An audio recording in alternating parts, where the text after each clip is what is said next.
मान्यवर, संविधान के अनुच्छेद 356(1) के अंतर्गत राष्ट्रपति महोदय द्वारा 13 फरवरी 2025 को जारी की गई उद्घोषणा का अनुमोदन करने का मैं प्रस्ताव लेकर सदन के सामने आया हूं। मान्यवर, हम सब जानते हैं कि हाईकोर्ट के एक फैसले के कारण मणिपुर में दो समुदायों के बीच में आरक्षण संबंधी विवाद के कारण एक जातीय हिंसा का उद्भव हुआ। मान्यवर, ये रायट्स नहीं है ना टेररिज्म है। ये हाईकोर्ट के एक फैसले के इंटरप्रिटेशन के कारण दो समुदायों के बीच में जातीय हिंसा हुई। सभी सदस्यों ने इस पर काफी चिंता व्यक्त की है मान्यवर, और उन्होंने कहा कि भाई तुरंत शांति हो, पुनर्वास के लिए तुरंत प्रयास किए जाएं, केसों की न्यायिक जांच हो और जो पीड़ित है उनकी पीड़ा कम करना और उनका जो नुकसान हुआ है इसकी भरपाई होनी चाहिए। मान्यवर, दिसंबर, जनवरी, फरवरी और मार्च 4 महीने से वहां पर हिंसा नहीं है। और जहां तक कैंपों का सवाल है, पहले से ही इसके अंदर खाने पीने की व्यवस्थाएं, दवाइयां, मेडिकल सुविधाएं, ये सब सुनिश्चित कर लिया गया है। टेक्निकल एजुकेशन, मेडिकल एजुकेशन की वहां पर ऑनलाइन व्यवस्था हो चुकी है। प्राइमरी एजुकेशन के लिए कैंपों के लिए अंदर ही वहां पर वर्ग लगाए गए हैं, जहां इनकी पढ़ने की सुविधा करने का प्रयास किया गया। मैं नहीं कहता कि ये सुविधा अपने घर में रहकर बच्चा पढ़ता है इतनी अच्छी है, मगर हम सब जानते हैं मान्यवर, जब जातीय हिंसा होती है तब ये सारे प्रश्न खड़े होते हैं। मुझे लगता है कि इसको पार्टी के साथ एकदम जोड़ना नहीं चाहिए। मैं इस तरह का जवाब भी देना नहीं चाहता सदन में कि आपके समय में इतनी हिंसा हुई थी, हमारे समय में इतनी हुई, आपके समय से हमारे समय में कम हुई है। हिंसा होनी ही नहीं चाहिए। इसमें इन प्रिंसिपल किसी की इस सदन में असहमति नहीं है, परंतु पिक्चर इसी तरह से खड़ा करने का प्रयास किया कि भाई भाजपा के शासन में ही जातीय हिंसा हुई है। मान्यवर, मैं 2-3 चीजों पर ध्यान आकर्षित करना चाहता हूं। पहले मैं सिर्फ मणिपुर की ही बात करूंगा। मणिपुर में 1993 में जातीय हिंसा हुई, नागा कुकी संघर्ष हुआ। 93 से 98 तक 5 साल तक चला, 750 मौतें हुई। और मान्यवर, इसके अंदर छूट-फूट घटनाएं 1 दशक तक चलती रही।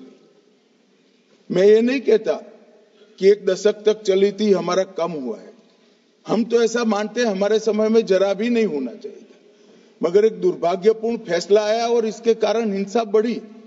इसको तत्काल कंट्रोल कर दिया गया। जो 260 मौतें हुई है मान्यवर, इसमें से 80% पहले 1 महीने के अंदर ही हुई। 80%। बाकी सारी मौतें बाकी महीनों में होती गई। मान्यवर, कुकी पाइते संघर्ष हुआ 97-98 में। 50 से ज्यादा गांव नष्ट कर गए, 40,000 लोग विस्थापित हुए, 352 लोग मारे गए, सैकड़ों घायल हो गए, 5,000 घर जलाए गए। मतई पंगल संघर्ष हुआ 1993 में। उस वक्त 100 से ज्यादा मृत्यु हुई थी और 6 माह तक हिंसा चली। अब मैं चित्र इस तरह से खड़ा कर दिया गया कि भारतीय जनता पार्टी विफल हो गई। मैं इतना ही कहना चाहता हूं, ये तीनों हिंसा, बड़ी बड़ी हिंसा, 10 साल, 3 साल और 6 माह और सैकड़ों मृत्यु, इससे भी ज्यादा वो इंडी अलायंस के शासन में तीनों वक्त आपके ही प्रधानमंत्री थे और उसके बाद भी नहीं गए, कोई गृह मंत्री भी नहीं गया।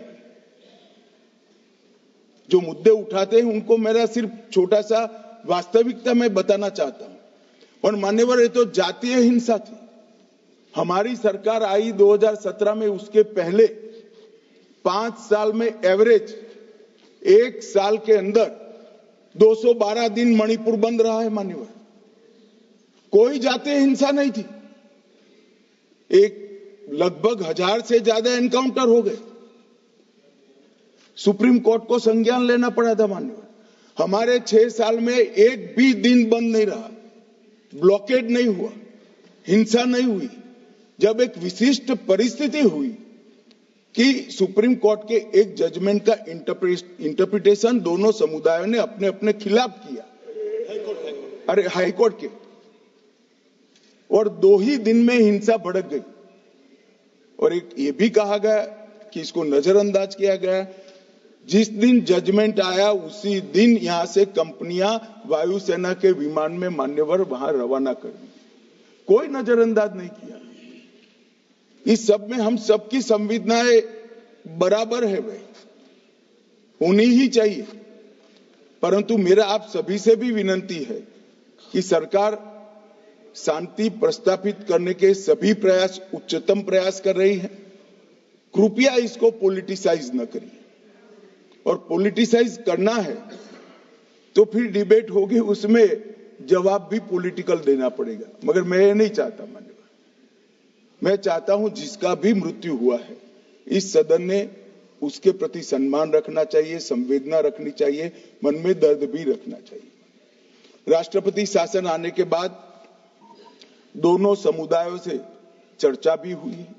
2 मीटिंग दोनों समुदायों के सारी संस्थाओं से अलग अलग हुई है। और बहुत कम समय में एक संयुक्त मीटिंग भी भारत सरकार के गृह विभाग के अधिकारियों के साथ होगी। हम इसका रास्ता ढूंढने का प्रयास भी कर रहे हैं। मगर पहली चिंता शांति प्रस्थापित करने की है। जैसा मैंने कहा, 4 महीने से एक भी मौत नहीं हुई है, 2 इंजर्ड हुए हैं और परिस्थिति बाय एंड लार्ज कंट्रोल में। मैं नहीं कहता संतोषजनक है।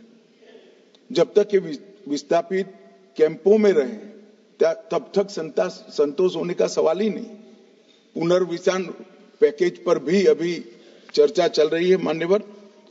और आज तो मैं सदन के सामने मान्यवर ये राष्ट्रपति शासन का अनुमोदन कराने के लिए आया हूं। ये कहा गया कि अविश्वास प्रस्ताव, कोई अविश्वास प्रस्ताव रिकॉर्ड पर नहीं मान्यवर।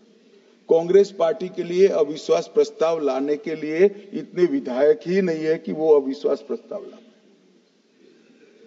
ये हमारे मुख्यमंत्री ने इस्तीफा दिया, फिर राज्यपाल ने भाजपा के 37, एनपीपी के 6, एनपीएफ के 5, जेडीयू के 1 और कांग्रेस के 5 सदस्यों से चर्चा करी। जब बहुमत सदस्यों ने कहा कि हम सरकार बनाने की स्थिति में नहीं है, तब राष्ट्रपति शासन की कैबिनेट ने अनुशंसा की, जिसको राष्ट्रपति महोदय ने स्वीकारा। और जो सुप्रीम कोर्ट का जजमेंट है, इसके हिसाब से मैं 2 माह के अंदर इसका अनुमोदन लेने के लिए आया हूं। मेरा सदन के सभी सदस्यों से विनंती है कि सरकार चाहती है कि जल्द से जल्द शांति हो, जल्द से जल्द पुनर्वसन हो और जो जख्म लगे हैं उस पर मरहम भी लगाया जाए। कृपया सभी दल एक मत होकर ये राष्ट्रपति शासन के निर्णय का अनुमोदन करें, ऐसा मैं आपके माध्यम से विनंती करना चाहता हूं।